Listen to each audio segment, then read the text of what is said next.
So I used to admire people that could express their emotions or express like they were comfortable like saying kind of what they wanted, how they felt. 'Cause I was always so uncomfortable doing it, and I just thought it was like I was like, why did I have to be like so different? Like, why can't I just tell someone how I feel without getting all these weird emotions coming up? Like, I never understood it until I started trying to heal a lot of stuff up to understand like why I operated like that because it was so uncomfortable for me. So I would suppress all my emotions and kind of just um, kind of take the short end of the stick, I guess, or take the take shrink myself because I wasn't comfortable. Um, I was uncomfortable with anything that was like confrontation, conflict, or anything that would like showed too much vulnerability because I felt like I think it was like me not ever feeling good enough. So I would carry that around and I was kind of like I didn't want to ever feel like less than or ever feel like just feel less than like not good enough. So I would just suppress my emotions and kind of just not expressing. So it kind of would keep me in really uncomfortable situations like relationships, friendships, just kind of letting people do kind of whatever because my abandonment wounds were kicking. I didn't want them to leave. And then my other wounds not feeling good enough, the emotional wounds would kick in. So I always was trying to, overdo it, over please, over compensate. So I didn't feel less than, but it was it was something that you kind of like lose your voice there. You don't speak up for yourself like you should. You kind of kind of perform in a way. Like you perform. You don't say like this. You don't say what you like. Like I liked whatever they liked, whatever was in, whatever was socially accepted or in style, in fashion. I mean, fashion here. Like I always did the what everyone else would, or I wondered what like if they wouldn't like it, I didn't like it, which is stupid because I never really kind of liked it. Always wanted to do my hair in like weird ways, but I just suppressed it all. I carried that shit around for so long, and it was just laying inside me. Like, I just had so much resentment, so much bottled up emotions. It was uncontrollable. It was very uncontrollable, and I did not know how to fix it. You know what I mean? I wish I would have got like the information I got now earlier, but I'm glad I got it eventually. But I didn't realize like it was all this shit I was suppressing. Like you know what I mean? I have to express like I have to like say what I like or start everything I poured into everybody else. I have to start pouring into me because if you suppress like what you like, your likes, your dislikes, they they don't you can't express yourself. So you can't express yourself like artistically or you can't speak. Like you just lose your voice, you lose what's important to you.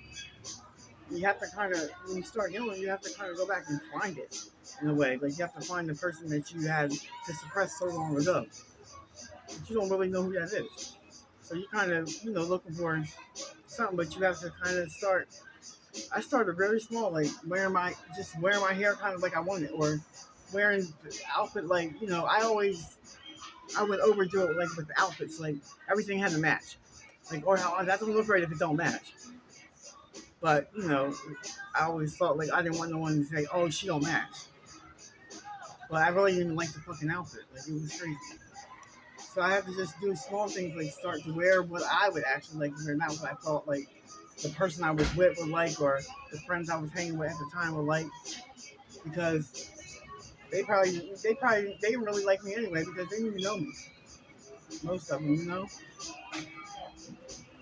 never feel comfortable enough to even express like the things I really like to do, or I was kind of blocking myself too because I always like to paint and do artistic art, artsy stuff. But I was always I could never see the beauty in my own stuff. So how is anyone else going to? Just that's the same with like wearing your hair. If if you overdo your hair, if you don't like your hair and you go out and you already don't like your hair, you're gonna think everybody else don't like it too. Like you're gonna be like, did she say she didn't like my hair? Or she might have just said something different about your hair and you thought it was something negative. Because your mind always goes to negative. Because you don't want to feel like they're talking about you, because then that makes you feel like you're not good enough. Or, or they'll leave and then your abandonment shit kicks in. Like, it was a lot. It was a fucking lot carrying that shit around. But when and unfortunately, I surrounded myself with everybody, anybody and everybody. I stayed in relationships forever because, for that reason.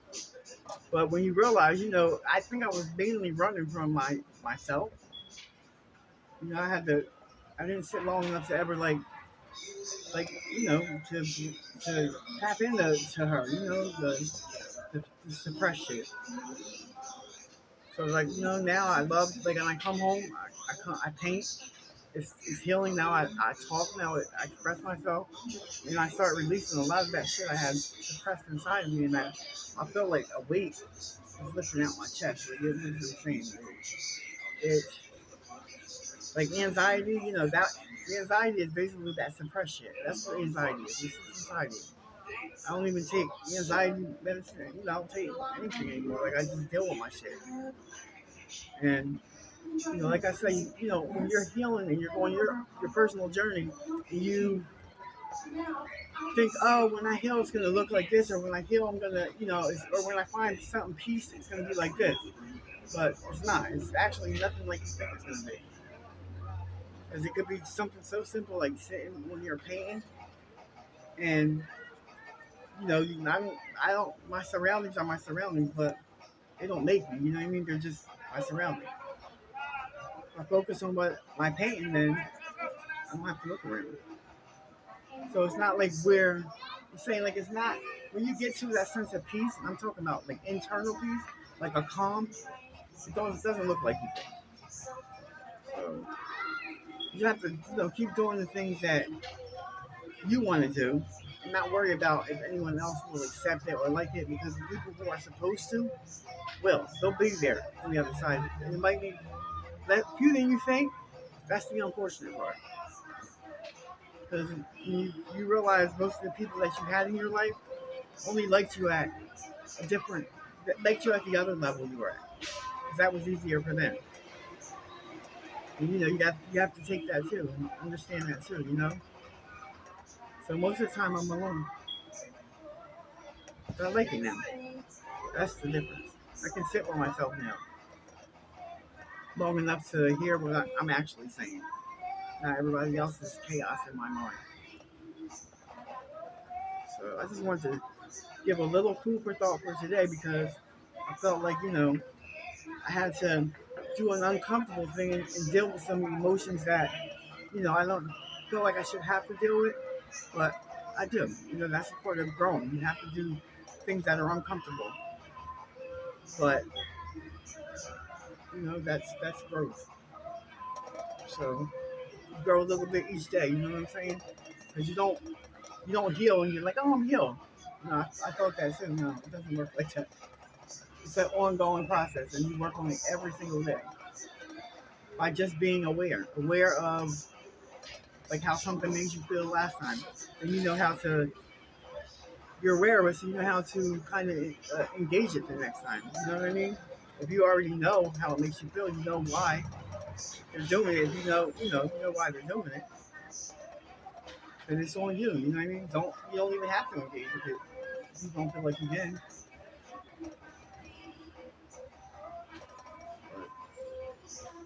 So stay on your, on your path wherever you're at, and just know that it's layers. Healing comes in layers. It's not like it's not like one side. It's layers. You gotta unpeel it and you gotta take it as it comes, and you can. 'Cause that's what I'm doing.